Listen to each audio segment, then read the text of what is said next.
Salut la compagnie, ici Marco, et après une trop longue absente, me revoilà pour parler football avec vous, et quelle meilleure occasion que ce PSG Real Madrid en huitième de finale de Champions League. Un match avec énormément d'enjeux, puisque les deux équipes veulent gagner la Champions League, évidemment, mais où il y a bien plus que ça à jouer.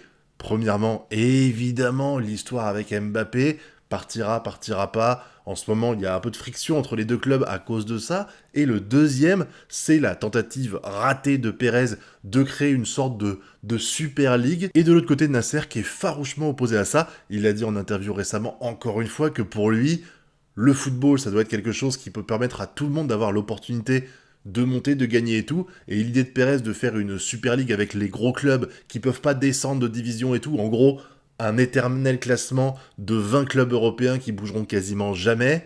Ça, c'était pas vraiment sa vision du football. Il l'a dit, il s'est farouchement opposé à ça. Et entre l'histoire de Mbappé, évidemment, et ça, voilà, en ce moment, il y a un peu de friction entre les deux clubs. Tu sens qu'ils s'entendent pas super bien. Donc, il y avait cet enjeu-là, savoir lequel des deux est le plus fort. Et sur ce match, il y a nos matchs, justement. C'est assez incroyable. Alors, pour commencer, déjà, les compos d'équipe, alors j'ai pas l'impression, je suis pas vraiment le mec qui connaît le mieux le Real Madrid, mais j'ai l'impression que la compo était relativement classique. On avait peur que Benzema soit pas là parce qu'il était pas en grande forme, et de toute façon, là ça se voyait qu'il était pas à 100%. Et de l'autre côté, pour le PSG, si on enlève Neymar qui était pas en forme et qui a donc commencé sur le banc, grosso modo, on avait une équipe type. Alors, la composition, la formation du Real Madrid, c'est pas forcément celle qu'ils utilisent tout le temps, on le sait, mais quand même, tu vois, la charnière centrale, c'est quand même les gros costauds qui sont là depuis des années au Real, et puis bon, l'attaque habituelle avec Benzema, Vinicius, et puis voilà, ça allait, quoi, je veux dire, tu peux pas vraiment, il y en a pas un des deux qui peut dire, ouais, mais j'étais handicapé parce qu'il me manquait des joueurs. Donc là, on avait, grosso merdo, l'équipe, les joueurs au complet, après, tout dépend de la stratégie des deux entraîneurs, et avec ces joueurs-là, on a eu une totale domination de Paris, c'était assez incroyable. Alors je m'attendais à un match un peu plus compliqué pour le Paris Saint-Germain, mais c'est vrai que depuis l'annonce du PSG Real en décembre, je me suis un peu plus intéressé au jeu du Real, j'ai regardé leurs différents matchs, et c'est une purge. C'est incroyable de voir. Alors, entre l'image qu'on a du Real Madrid, le club qui roule sur tout, on nous explique que Benzema mérite le ballon d'or et tout, et les matchs que j'ai vus avec Getafe et les autres clubs là qui sont la plupart du club, ils sont en milieu de tableau et ils posent d'énormes problèmes au Real Madrid. Ils ont une défense qui était vraiment malléable depuis janvier. Depuis janvier, en fait, j'ai l'impression que le Real Madrid n'est que l'ombre de la réputation qu'il a et ça a été confirmé ici dans tous les compartiments de jeu. Le Paris Saint-Germain les a dominés. C'est assez incroyable parce que, en général, ce que je vois du PSG, c'est 11 joueurs qui sont très bons. Je veux dire, pour moi, sur le papier, ça fait aucun doute que Paris a la meilleure équipe du monde actuellement. Ça, c'est évident. Mais par contre, quand tu vois l'alchimie qu'il y a entre les joueurs, le collectif, ça ne va pas du tout. Et c'est pour ça que c'est galère. C'est parce que c'est comme tout, en fait, dans le football.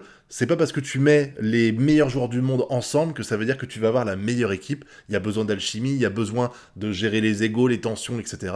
Et tu vois qu'au PSG, c'est un peu compliqué. Comme j'ai dit, j'ai l'impression d'avoir 11 stars qui jouent chacun pour elles. Et là, c'était pas le cas. Tu vois que dans les grands matchs, dans les grands moments, ces joueurs-là, ils sont capables de mettre leur ego de côté pour le bien de l'équipe. Alors évidemment, je dis ça, mais ça n'a pas été le cas tout le match. Mais quand même, là, on a déjoué le Real Madrid.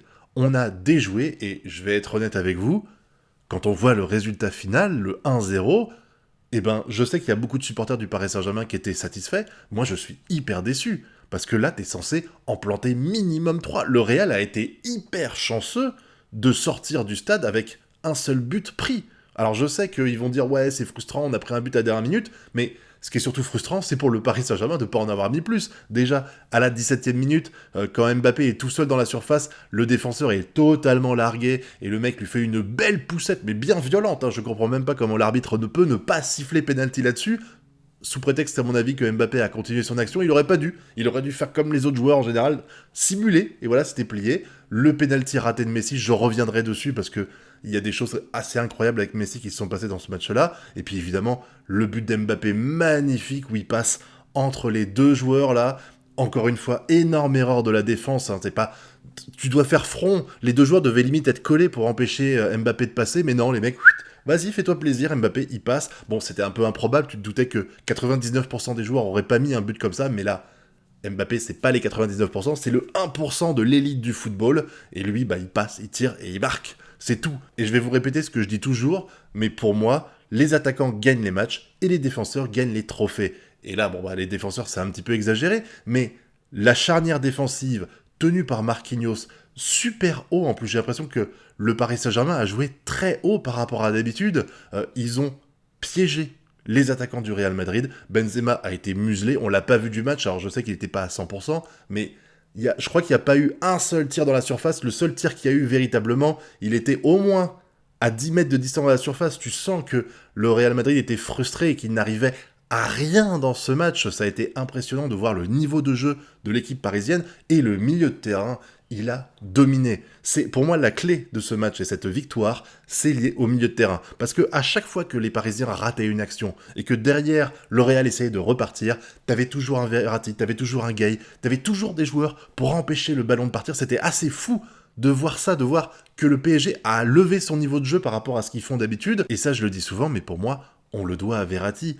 Ce mec est tellement serein, il a tellement une bonne vision du jeu et tout que dès qu'il y a une action, même les autres milieux de terrain, en fait, ils sont plus calmes, ils sont plus tranquilles parce qu'ils savent qu'il y a Verratti à côté d'eux. Le mec est très agressif, mais sans forcément commettre de faute. C'était le cas il y a des années de ça où vraiment, des fois, il a été un peu trop agressif et il se mangeait des cartons. Là, je crois de mémoire qu'il s'en est mangé un dans ce match, malheureusement. Mais bon, ça l'empêchera pas d'être présent au match retour. Mais Verratti, il arrive vraiment à poser tellement de problèmes au milieu de terrain. À lui tout seul, en fait, il bloque quasiment tout. Alors après, ça permet à des joueurs comme Gay d'être beaucoup plus libres. Même Hakimi qui est défenseur, il est beaucoup plus libre de ses mouvements parce que il sent une vraie sérénité. Dès qu'il y a une relance du Real Madrid, t'as quasiment tout le temps un Verratti qui est là pour foutre le bordel et empêcher le joueur de récupérer la balle ou de réussir à bien la repasser derrière. C'était assez incroyable. Mais là, par contre, où ça va moins bien, c'est clairement en attaque. Parce que autant, comme j'ai dit, en défense et au milieu de terrain, on a ces deux joueurs-là notamment, et puis les autres, Diallo a fait un super match, enfin voilà, tous les joueurs du Paris Saint-Germain ont fait un très bon match, sauf Donnarumma, parce que tu peux pas noter un joueur qui a pas eu besoin de toucher le ballon, et Messi, qui a vraiment été très mauvais, c'est l'ombre de lui-même depuis qu'il est au Paris Saint-Germain, et ce match est révélateur de tout ça, j'en reparlerai, mais Verratti, Marquinhos, permettent de tranquilliser respectivement le milieu de terrain et la défense, mais en attaque, j'ai l'impression que Mbappé vampirise complètement le jeu. Alors, c'est pas à cause de lui, clairement, mais il a tellement de talent, et les autres joueurs, t'as l'impression, en fait, que ils sont tellement en retrait vis-à-vis de lui. Je sais pas si c'est parce que c'est différent en attaque, ou tout simplement parce que la façon de jouer d'Mbappé est très différente de celle d'un Verratti et d'un Marquinhos, qui eux sont évidemment beaucoup plus altruistes. Tu sens que Mbappé, il y a une question d'ego, il voit 3 joueurs devant lui et un joueur bien placé, il aura plutôt tendance à dribbler les 3 joueurs qu'à faire une belle passe. La preuve sur le but, c'est exactement ce qui s'est passé, même si là-dessus je peux pas lui en vouloir parce que il y avait peut-être pas le bon angle pour faire la bonne passe, et puis de toute façon il la met au fond, donc c'est très bien. Mais Messi et Di Maria, ils ont été transparents. Neymar a fait beaucoup d'efforts à partir du moment où il est rentré sur le terrain, mais c'est pareil, il est un peu voilà, il est pas à niveau. Après il était un peu blessé, mais Mbappé, il a fait le café tout seul. Et je reviens sur Messi parce que je trouve que là, c'est une faute professionnelle. Pour un joueur de ce niveau-là, avec cette expérience-là, il a été vraiment mauvais. Alors mauvais par rapport à ce qu'on peut attendre de Messi, évidemment, il était pas nul à chier, il a fait des beaux trucs, mais à partir du moment où il a arrêté le penalty, psychologiquement, il était mort. Je reviens sur une action qui a eu lieu quelques minutes plus tard. Il y a une balle qui arrive dans la surface du Real Madrid, elle est repoussée par un joueur madrilène, et alors vous voyez, le but il est là, la balle elle part par là, Messi il court dans cette direction-là pour choper la balle, alors qu'il est dos au but, il y a un joueur qui arrive, et tu dis, il a de l'élan, il peut foncer et taper pour tirer directement, et Messi l'empêche littéralement d'avoir la balle, alors qu'il était beaucoup mieux placé que lui, et tu sens que c'est parce qu'il veut se rattraper d'avoir raté le penalty, qu'il a d'ailleurs tiré comme une branle. Franchement, tu t'attends à mieux qu'un petit tir sur le côté gauche comme ça, presque dans les bras de Courtois, même s'il faut pas non plus exagérer. Courtois a très bien joué le coup sur le penalty, mais Messi, transparent dans ce match, grosse tristesse, mais surtout un Paris Saint-Germain qui a élevé son niveau de jeu face à un Real Madrid qui n'est que l'ombre de lui-même. Alors après, je sais qu'il y a beaucoup de gens qui disent que le Paris Saint-Germain, en fait, s'ils sont pas forcément au niveau en C1, c'est parce que ils jouent dans un championnat ou alors ils ont pas besoin de faire d'efforts pour gagner. C'est tranquille, ils se baladent et tout.